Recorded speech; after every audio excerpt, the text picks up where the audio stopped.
तो रिजल्ट क्या हुआ? एक डेडलॉक। सरकार ने दरवाजों पे ताला लगा दिया। मस्जिद एक डिस्प्यूटेड स्ट्रक्चर बनकर रह गया। भगवान अंदर बनते और भक्त बाहर। 37 सालों तक वो ताला वहाँ पे लटका रहा।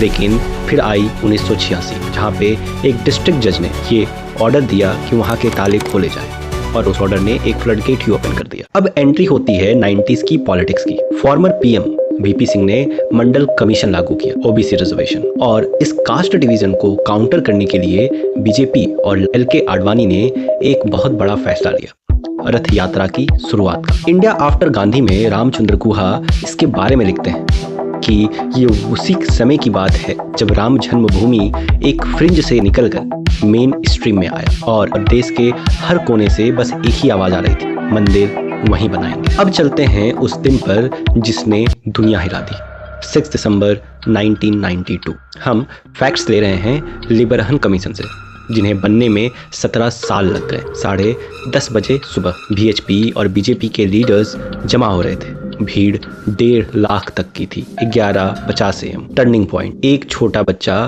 पुलिस कॉर्डन को तोड़ के मस्जिद के डोम पर चढ़ जाता है। फिर 12:15 PM भीड़ बेकाबू हो जाती है। पुलिस पीछे हट जाते हैं। लेकिन क्यों?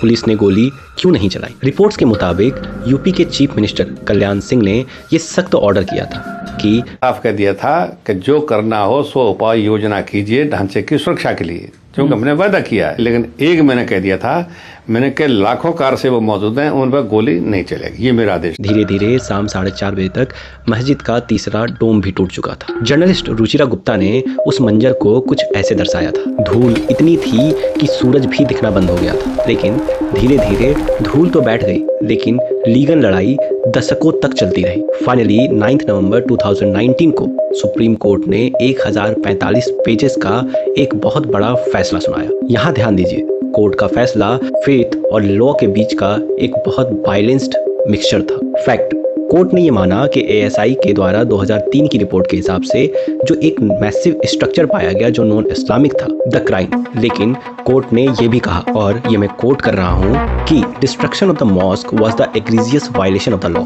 यानी मस्जिद को गिराना एक बहुत बड़ा कानूनी उल्लंघन था। कोर्ट ने जमीन हिंदू पक्ष को ही दी, लेकिन साथ ही साथ मुस्लिम्स को 5 एकड़ जमीन अलग से दी गई, ताकि 1992 में जो गलत हुआ उसे सुधारा जा सके। आज जब हम नए मंदिर को देखते हैं तो हमें उस नींव के नीचे की दबी उस हिस्ट्री को भी याद रखना चाहिए। हमें 1992 को इसलिए याद नहीं करना चाहिए कि हमें गुस्सा आए, बल्कि इसलिए याद करना चाहिए कि रूल ऑफ लॉ कभी भी रूल ऑफ मॉब के आगे झुक ना जाए। आपका इस टाइमलाइन पर क्या मानना है? कमेंट्स में हमें जरूर बताएं। बस इतना याद रखें कि बात मर्यादा में की जाए। हम किसी को हर्ट नहीं करना चाहते हैं, बात सिर्फ फैक्ट्स की हो। और ऐसे ही डीप डाइव वीडियोस के लिए लाइक करें, शेयर करें और सब्सक्राइब करें। जय हिंद।